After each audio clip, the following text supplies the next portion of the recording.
It's Neal Romanek from AU, and welcome to another Feed Forum. And in this edition of Feed Forum, we're going to be looking at XR and AR and MR and all the Rs, and trying to figure out what's the difference between those Rs. What are they good for? Are they the new frontier of content creation, or is it actually something that we've been using for a while in various different ways? I think it's going to be a really cool conversation. We have with us today Alex Counsell, who's technical director for the Center of Creative and Immersive XR at the University of Portsmouth in the UK, and Miguel Churruca, who's marketing and communications director at Brainstorm. Welcome, guys. Great to see you. Hi, good to see you too. So I guess, maybe let's jump on that first question before we, just kind of get our terms right. So we hear XR, we hear VR, we hear MR, that's extended reality, mixed reality, virtual reality, augmented reality. And it seems like those are maybe started out as different technologies and kind of converged. They may have sort of different uses. They also, maybe there's different commercial uses. Can you maybe help us a bit by unknotting what those terms mean? And I guess ultimately, what is XR, extended reality, when we kind of throw that term around? What do we mean? What are we talking about? Or do we know what we're talking about? Alex, you've been working on it from the academic side. What do you tell students and people who are studying this? We kind of use it as a blanket term. I think of XR as a really useful blanket term to describe any way that we are, adding to or creating kind of rich content. I know it started out very specific to try and describe the many types of realities that you would see through headsets or worn devices, but we've kind of adopted it more as a blanket term for anything that we kind of add and enrich content to. And it's useful because all the other terms that are out there come from different needs. They're either driven by marketing to sell a concept, or have been recycled from previous years. And it gets really confusing. And that's one of the first things we do with all of our students or visitors and courses we run, is just try and explain what XR really means today and how it's evolved on from, being a term to describe headset experiences. How have you found that, Miguel? Is it the same? I think, we feel mostly the same. I think it's just a label. We have reality as itself, when you shoot something and you have something which is real, and you have the purely synthetic reality, which will be a pure render of something that is virtual. So everything in between could be mixed reality, virtual reality, extended reality, however you want to call it, that will fit in that concept. So I think it's a pretty wide concept that anything can fit in there. But although some people tend to use XR just using LED volumes as a background for something, I think it goes farther away because you don't need to talk about the specific media you're using, but the whole thing you're creating inside. Whatever you are doing to mix real and virtual elements, especially if they are 3D, or you can immerse things jointly to create a pure world, that will be a mixed reality, extended reality, however you want to call it. For me, it's basically the same concept with different labels. Really, what we're talking about, it's that idea, and I guess how it's separate from, say, you're thinking visual effects or something, is that ultimately all these things are about doing something more or less live, right? You're kind of it's attempting to get digital imagery or digital content married to live action or live experience in as close a way as possible. Is that right? It very much for us falls into real time, even if it's recorded for, VT or for broadcast afterwards rather than a live event. It's very much using real-time elements like real-time camera tracking, real-time overlay, real-time motion capture, it very much leans into that real-time world rather than, the VFX fix it in post or post-production workflow. Yeah, absolutely. I think real-time is the motto that brings reality to this kind of effect. I mean, VFX, you can shoot things in different times, days, or venues, whatever, and then mix them together somewhere else sometime. But this happens in real time, regardless you're using a broadcast or streaming. or you're using VR glasses, whatever it is. But it's a real-time thing. So it has its own counterpart, because we can't be at the moment as complex as VFX can be, but it will cover a huge number of things that previously were only done in VFX.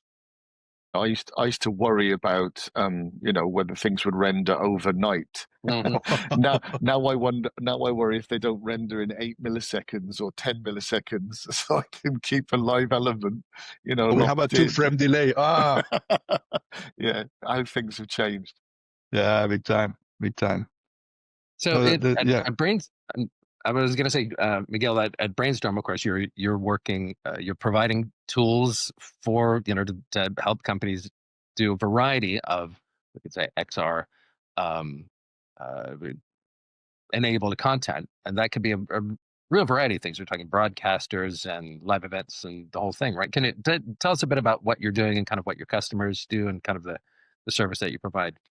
Yeah, well, Brainstorm is a specialist company. We are a software developer company that we started in 1993, and we've always done real-time 3D. That means that we started with huge Onyx computers that were probably less powerful than my iPhone, basically. But they were the state of the art at the time. And we did what we believe is the first real-time virtual 3D set broadcasted in TV station, which was in Antenna 3, a promo for Mike Oldfield's album at the time. It was Songs of Distant Earth, I think it was called. So that triggered our activities, and we then went to create a real 3D virtual set for weather for Antenna 3 in Spain. That was 94. And we stepped from there and started creating some more stuff using real-time graphics, using virtual sets all at the same time, visualizing data, visualizing elections, sports, that kind of things. All that expertise bring us to believe that, as I was mentioning earlier, AR, XR, virtual sets are just a common thing that blends together to create the content, and that's the storytelling that drives the technology. In this case, we need tools, and we need software, and we need to provide the storytellers with the possibilities to fulfill their dreams.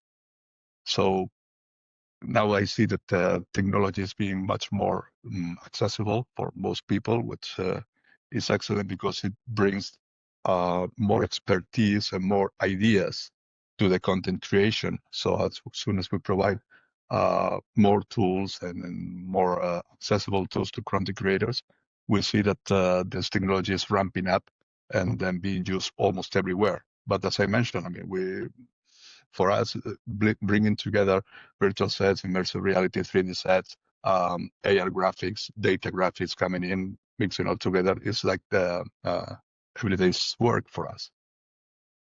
So, and it's really great to have this, have both of you here. So we've got this sort of practical tools actually being used by the industry, and then on Alex's side, you're doing using tools practically from the industry as well, but you're also looking at education and exploring different ideas, and you have this kind of freedom to play with stuff and kind of kick ideas around. Can you maybe tell us a bit about what you're doing at Portsmouth? Yeah, well, CCIXR was born out of the talent pipeline. That's what we do as universities. We create new talent that goes out into the industry. And if our students are going to be competitive in a global job market, they need the latest and greatest skills.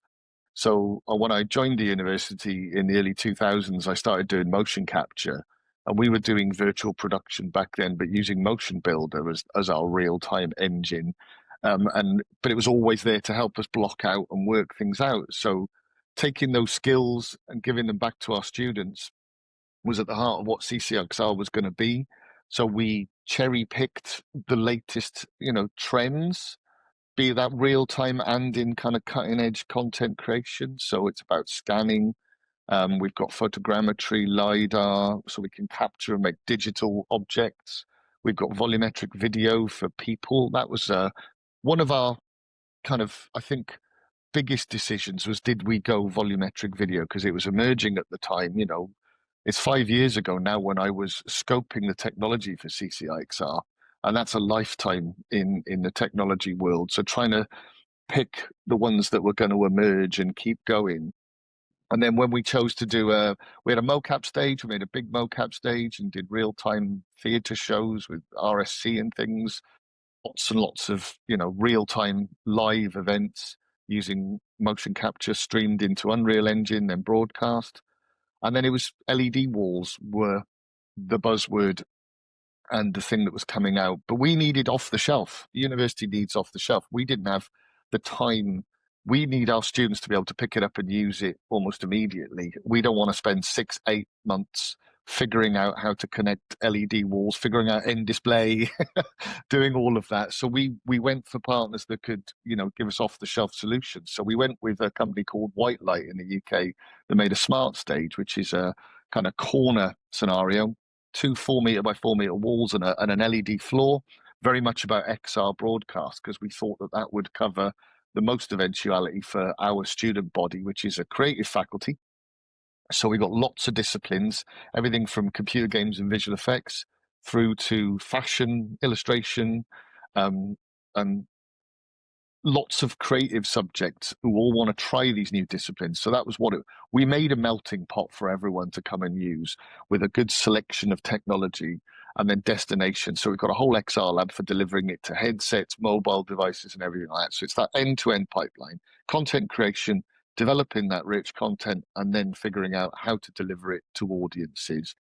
And we also work with external clients as well. So we bring industry projects and work in, which generates income and generates experience for the students. So yeah, it's that big old melting pot of activity with cutting edge technology. So are you finding, and Miguel, maybe you can speak to this a bit, that well, first of all, I guess that those students are able to use those skills in the industry, and also maybe from your end, Miguel, are the roles in sort of the XR in general, are people able to fill those roles? Is there enough skill out there and knowledge of the tools for people to be able to jump into those jobs? And also, I'd be interesting to hear you talk about how the technology changes and how do you get people on board with a technology that is always evolving. Well, technology is always evolving, as you mentioned, but skills need to cope up with technology. And the role for a manufacturer is to make the technology accessible and in such a way that it covers the need. The work at the universities and film schools and all that kind of institutions that provide this access to this their students, these kind of tools is perfect because it will feed the final content production chain. But in this case, I think that we need to make a mixture of that. We need to deliver as a manufacturer a good enough tool that is easy enough to use and that covers such a need. And for the schools, universities, and other institutions to have access to that, or maybe not just a specific technology, but the concept it is. Because at the end of the day, there are several building blocks that create all the content creation chain in this case. So we need a set. It will be a LED wall. It will be maybe a chroma screen. It will be a mixture of those. It will be a real scenario with some add-ons. But that's a set with some gizmos in it. Then you need some cameras. Then you need tracking for the cameras, because if you don't know where the camera is pointing to, you won't be able to render the scene accordingly. Then you need to feed that information into a render station that will provide not only the background plate and the moving background plate with Unreal Engine, with another engine, with both of them, whatever it is, but also being able to integrate the character if the character is somewhere else, if it's in a chroma screen or in a LED wall. But also sometimes you have a LED wall that is not good, big enough to fill all the scene that you're imagining. So maybe you have a wider shot and you need to fill a set extension that you need to create as well. So there are a number of bits and pieces that need to be joined together to create the whole scene. But essentially, the technology is the same. You have the basic building blocks, and there are different flavors that you need to add to them and have people to understand each different technology and being able to use them to the extent that they can provide the real scene at the end of the day. And that's what's great about the technology, because you need so many people and so many aspects. That works well for us as with our students, because we'll have students from our television and film course who are thinking about programming, i.e. what they're going to show and design based on that. They got our camera operators and our light operators. Then we can pull on students from our games and animation and VFX courses to create the backgrounds in Unreal Engine, because they have the 3D knowledge. And that's what I really love about this technology, is it's a convergence of so many different skills, which makes it ideal for students, because we can pull in, our fashion students, for instance. They want to do an end of year fashion show. They don't really care about the technology. They care about what the technology can do for them. So then we get students designing, and we design the set for them. Then the photography people come in and kind of shoot photographs on the virtual stage. And then we have a camera, a track camera. And like Miguel said, we do set extensions and things like that. So it takes a lot of people to come together to get this content onto a screen at the end. And that's perfect in universities, because we can bring lots of different disciplines together and see the crossovers, and then they can see the possibilities for jobs and where they're going to go and the choices that they've got when they graduate, which is brilliant. And there's another important thing, that this technology is not excluding the analog way of doing things. You still need cameramen, you still need lighting people, you still need operators, you still need designers. All the typical skill set is still required to create this virtual content, but they just need some additional skills to fulfill this need. But do we need electricians? Of course we need, maybe more than before. Do we still need to light, regardless you have an LED wall, a chroma set, you still need to light the set. So you need lighting people.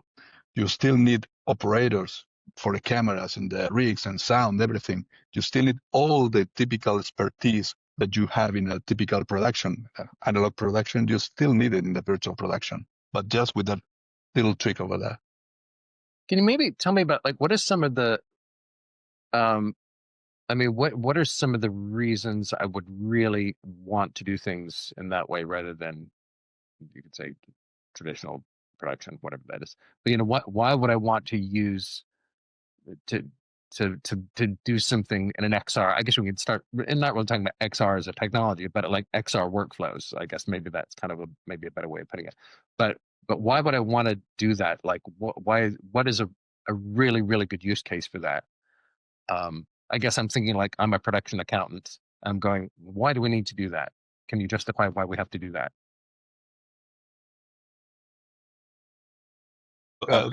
Yeah, you go first. I will start. No, I mean, there are several things you can take into account. First of all, whatever is cheaper. You mentioned the accountant. I mean, it is cheaper to have something in studio rather than sending all the crew somewhere else. Well, maybe it's worth it if you can achieve the same result that you want to achieve. Imagine you have I always put this kind of example. Imagine you have a sunset scene. How long is the sunset? It takes 10 minutes to have the perfect light, and maybe the director doesn't like the clouds exactly, so on. But you can do that perfectly in studio, and it's going to be cheaper and it's going to be a better result. Sometimes you don't have the same ambience, the same feeling that you have in outdoors. So maybe you want to go outdoors for something. But sometimes you can also require maybe a venue that is not accessible, or is closed, or maybe it's real, but you can't put 50 crew people in there.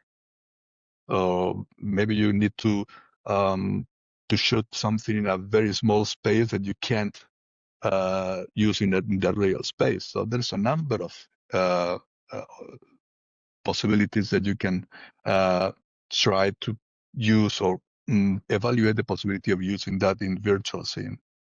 And that will provide you a better result at the end of the day.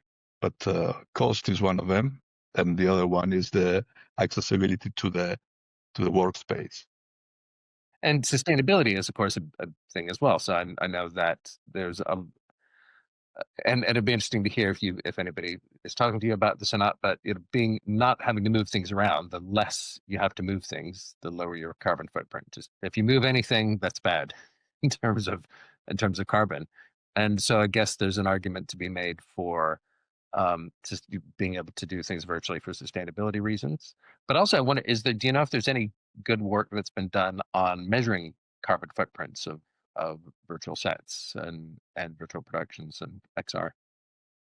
With the university, we're not so focused on that because we've got our kit in situ and people come to us. But the energy that we use is very real.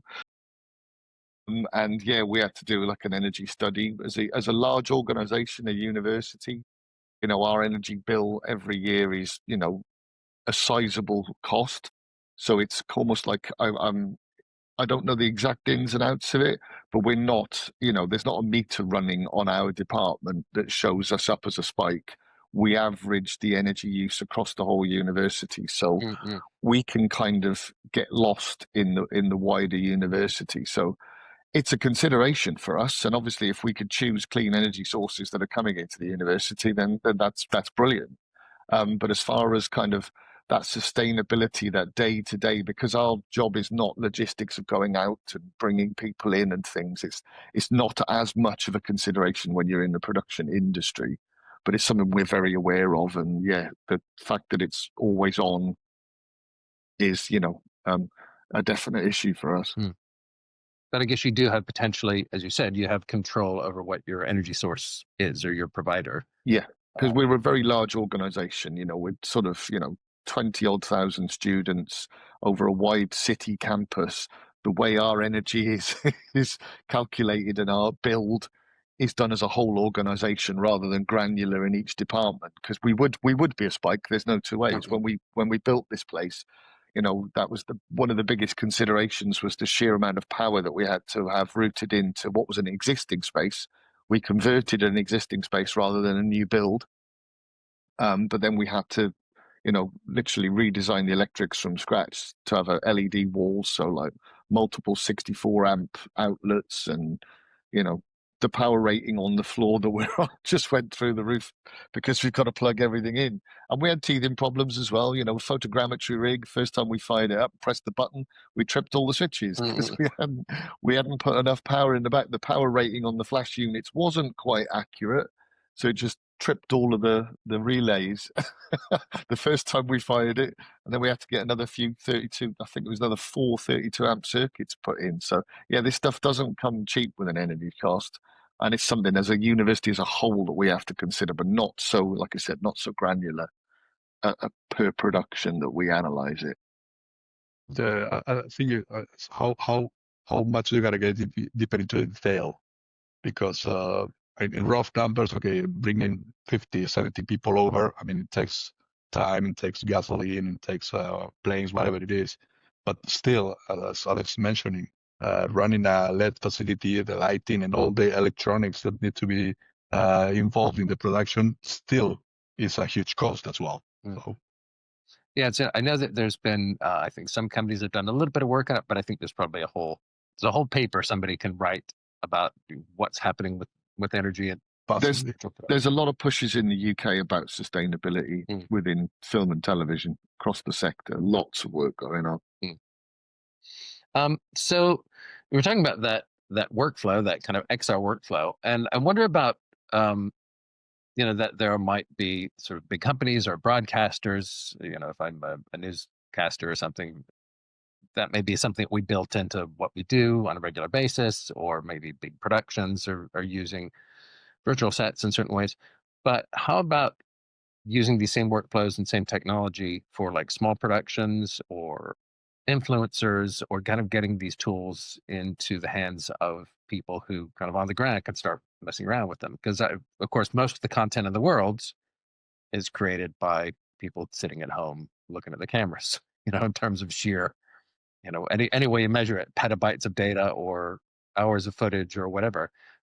Are there ways that these tools can be used by, somebody with a camera and an idea, or a small business or a small organization?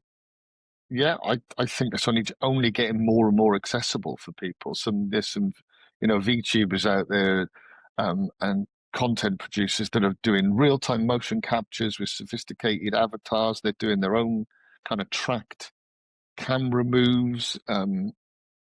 It's amazing what people are being able to do now as technology gets better and better, when we've got, like, I would call our facilities flagship with the price point that's on it and the level of it, it's really showing the art of what's possible, not necessarily locking it in.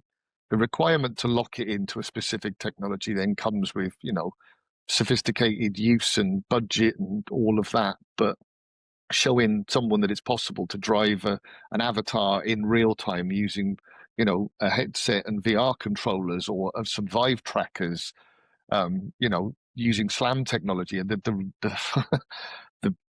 the progress in kind of camera-based tracking, inside-out tracking using SLAM is just huge now, and where that's come and how quickly it's all moved and picked up because of this momentum, I suppose, driven by the big flagship technology, and then that trailing edge. There's the leading edge and the trailing edge kind of thing. And that's the really exciting part, because now people are just clamoring to get that, and that trailing edge is much more capable than it used to be. Mm-hmm. And catching up all the time. That's absolutely right. Thing is that the requirements are basically the same, but the level of involvement of that technology depends on of your special needs or your kind of production. Maybe people just want to have a background plate and just a fixed camera. But that's where, as a manufacturer, you need to provide tools, as I mentioned before, for these different levels of people. So we can have an infinity set, which is like the flagship product for whatever you want to do, like light walls, a chroma, whatever it is, several camera scenes, several trackings, anything you want to do, you can do with that. But some people, well, as you mentioned, the smaller content creations, people that's doing things at home, streamers that do not have huge facilities, that do not have huge requirements, will still benefit from this technology. We have a different product, which is an Edison, which is a different price point, a different complexity in terms of tool set. So it makes things like a plug and play thing for this kind of people. You may not need a track camera. You can emulate the tracking with software, for instance, that kind of things, or maybe use an iPhone as a tracking system. So that kind of things is possible with this kind of technology. But in essence, the technology behind is the same. As a manufacturer, you need to, as I mentioned before, provide the right tools for the job for every kind of people that wants to do virtual content. And we can also, we're thinking about background plates, but as Alex said before, we also have AR elements, avatars, anything that can be included in the production. Maybe data-driven graphics, and some classification. Esports people is doing a hell of a job with virtual technology, and especially because many esports producers, especially smaller ones, do have an audience that is virtually knowledgeable. They know about the virtual worlds, and because they live in there. And the kind of production that you have to do needs to match the level of complexity and quality of the games, which is an interesting thing. Yeah, there's that, and I think that's exciting. The idea that you could have somebody with kind of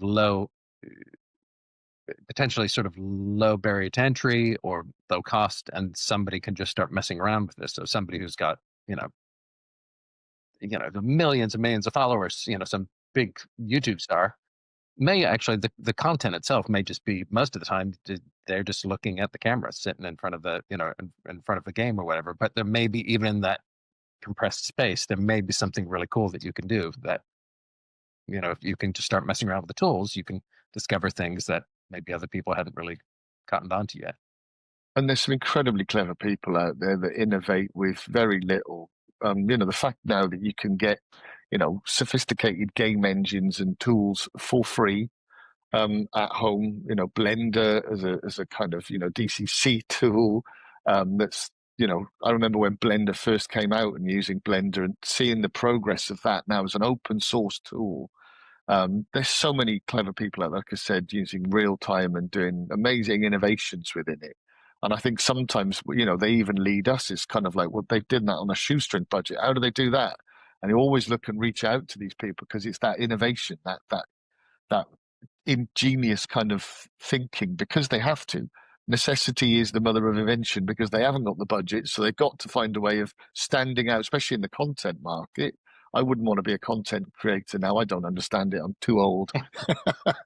But to try and do that and always be at the front where the algorithm's picking you up or innovating new takes incredible kind of ingenuity and kind of, just absolutely. thinking Because outside the box. when you have low budget and you need to get somewhere, you need to be creative. So it sparks your creativity, and that's excellent because, as you say, many people in home with very low budgets creating fantastic content because of their ingenuity. So what about, and we kind of talked mostly about kind of storytelling and I guess content creation. What are some of the uses here and use cases for kind of, I guess, outside of what you think is normal media and entertainment, corporates or for communication? We actually, before we jumped on the call, we were talking about, and Alex, you may want to talk about this, how you set up the studio down there in the program just as COVID hit.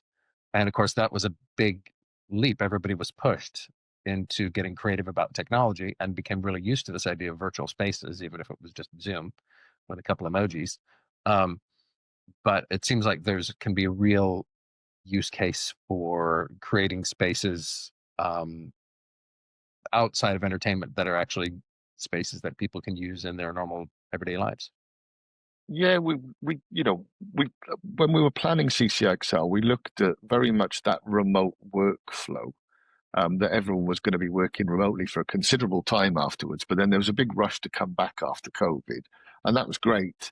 But now we have the ability to do remote. We can bring people together remotely. And for us, one of the things we did a couple of years ago, when we were just coming towards the end and we had different cohorts that weren't able to come back from home countries, their graduation ceremony was delayed. So we held a virtual graduation ceremony using our LED stage.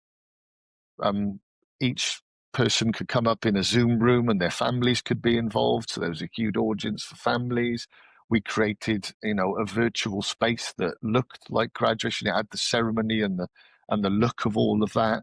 But it was to allow all of our remote students from different countries all over the world to come in at different times and have a graduation ceremony. It brought people together. So that remote working aspect hasn't stuck. Now we've got flexible working, but now it gives us that option. If we have disconnected people, we can bring them together in these XR spaces, and it can feel coherent and inclusive together. And that's one of the beauties of it, is that you can now be really clever teleporting people in from a green screen the other side of the world and having them stood next to you on an XR stage, and you can look them in the eye. If you line it all up properly, you look over at the LED wall and you're looking at eye level and talking to them. And if the signal's good enough and strong enough, there's no delay, it's almost in real time. You can have a conversation with someone. So that virtual presence thing and the capabilities that have been brought about by this technology is amazing. And, use cases for us, it's about if you've got something quite complex to get across. For instance, we've got a cosmology and gravitation department here in the university that's kind of world leading, and they'd run a dark matter simulation and produced 3D and 360 video content. So we loaded that onto our XR stage, and the BBC came and interviewed them, and they were stood in their simulation whilst they were being interviewed. So you can put quite very complicated concepts and bring them to life for wider audiences using it with XR. And that's the beauty for it for us, is it's effectively a communication tool. It can entertain as well within that, if the story's right. It can be very scientific. It can be very, precise. We've done like heat pump marketing videos, but we've animated a house around someone so they see everything working as they stood there. There's so many uses to get these concepts across, and hearts and minds, and do all of that, tell stories, be creative. That's the beauty of it, is it can be used from so many different applications. And the thing is that the pandemic, the COVID-19, helped us to turn what was a gizmo as something that is like the telepresence, for instance. We've been doing that for some time now. But in the pandemic, it became a requirement, a necessity. I remember in the tour of Spain, one of the cyclists was interviewed with telepresence into TV, into the main Spanish broadcaster, national broadcaster, and that was done with rudimentary tools back in Almeria, somewhere in the countryside, just bringing the signal to the studio and having him in front of the presenter, which, as Alex said, is a different experience for not only for the viewer but also for the interview. And instead of being in a square somewhere, just having somebody in front of you is different. We did that as a virtual week back in the days of the pandemic as well, because bringing some people over from different places and having a joint meeting. And also in education, immersive classroom is an essential tool in the years to come. So being able to mix people and mix concepts, immerse people into information graphics, explain concepts, bring complex data displayed in a nicer way, in a way that people can understand it, not only students but also the audience in general. All these use cases are perfect for virtual environments.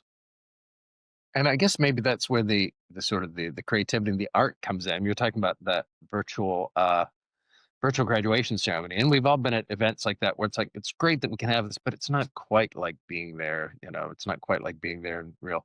But I mean, is there, if you can do things, and there's maybe some genius out there who's going to be able to take these tools and create an experience that I wouldn't say is better than being in real life, but it's its own thing that you have, rather than feeling like you're standing in for something, that is a really rich experience that would be completely authentic in its own thing. So it's not just a Zoom room or a Teams meeting. It's more. You can feel, not present. It's not like telepresence, as in you feel like you're there.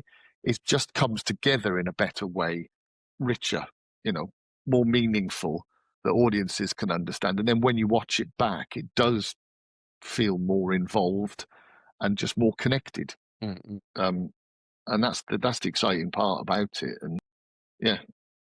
So I'm going to ask possibilities. So the question is, what does AI do to all of this? Hopefully makes my job easier. Or I guess, is it up to us? Do we want AI or not? I want AI tools that make my job easier so I can do more creative things. I don't want AI replacing human creativity. Simple fact.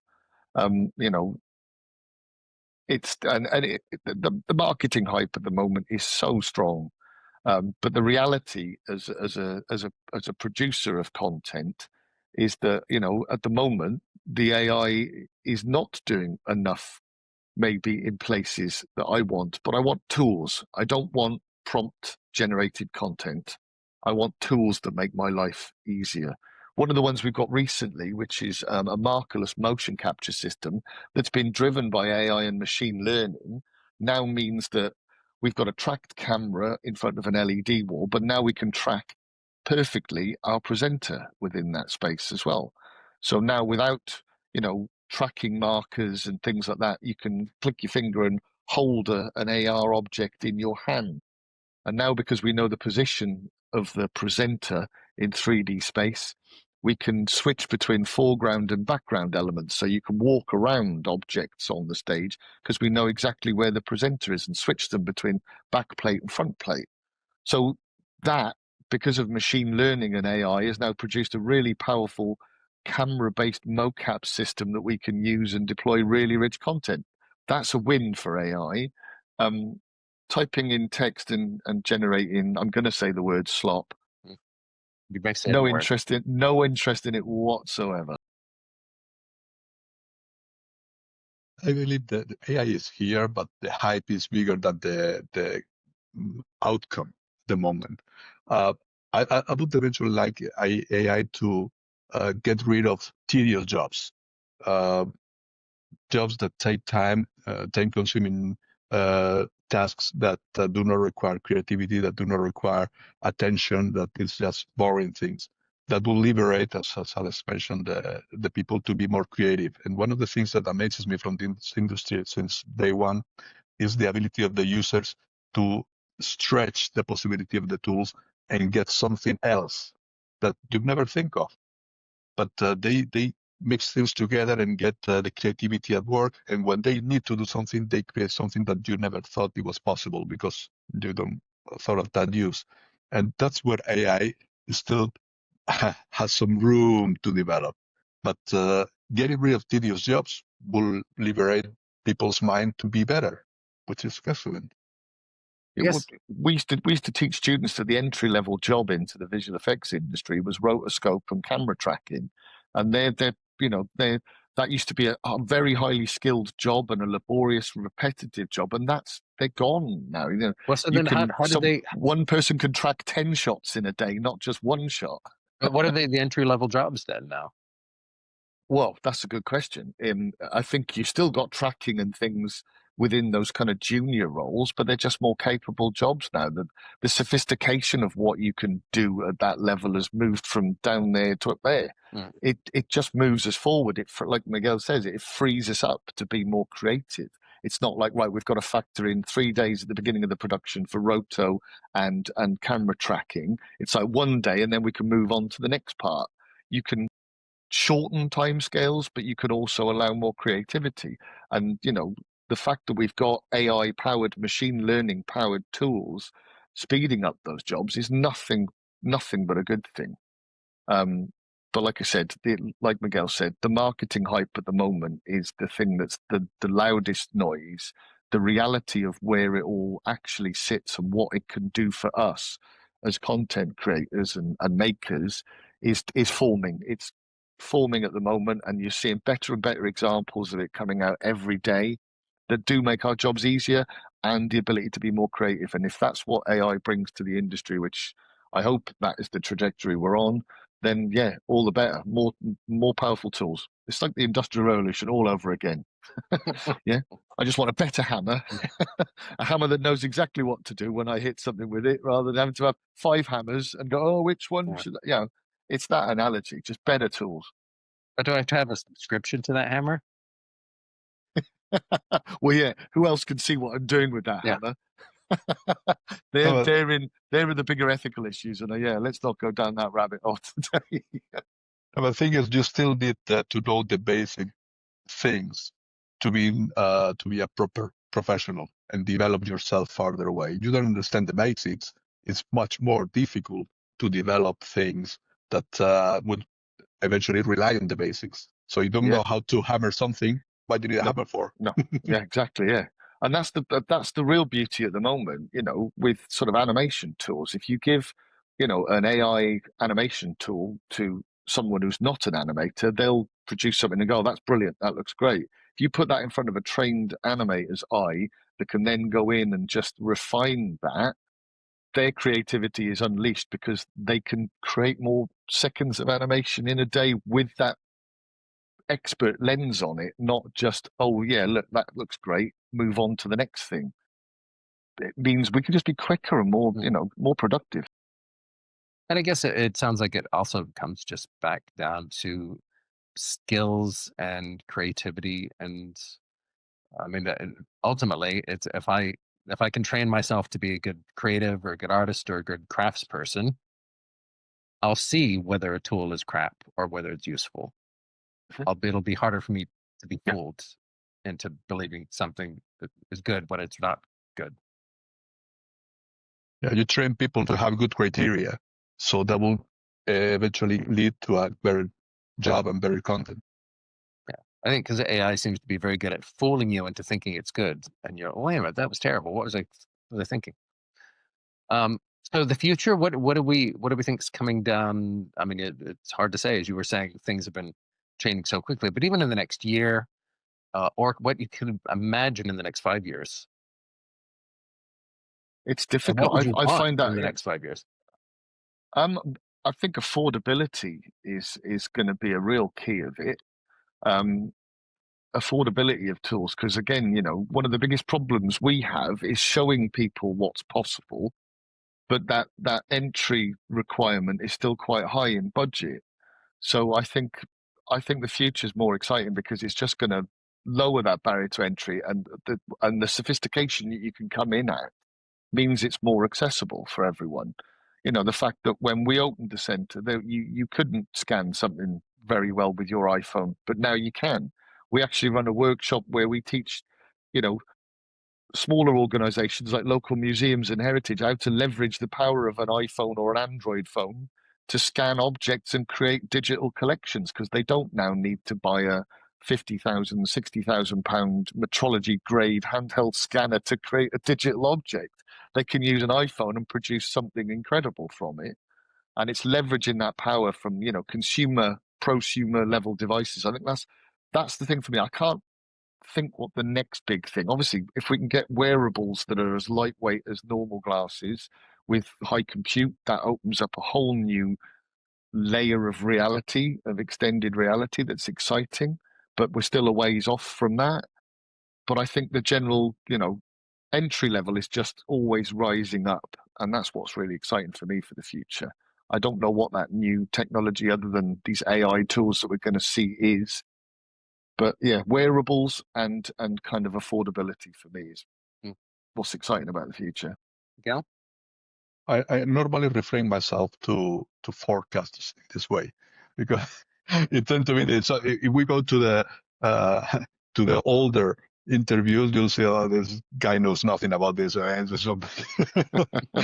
But no, I think that, yeah, we have to delete some of the previous interviews back in the day. So no, but in any case, I think that the democratization of the technology is the key issue.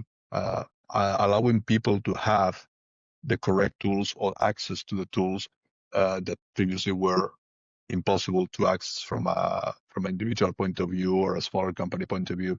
So providing tools that allow people to unleash their creativity and to provide things to the audience that are good, nice, enjoyable, all that kind of things. It was what drives the content creation industry. So the better tools we provide the users with to create such content, the better content we will have. Amazing. Well, we could keep talking, I'm sure, but I think we've come to the end of this chapter. Alex, Miguel, thank you so much for joining me in this virtual space on Feed Forum. And we'll talk to you soon. Thanks a lot. Thank you. Bye.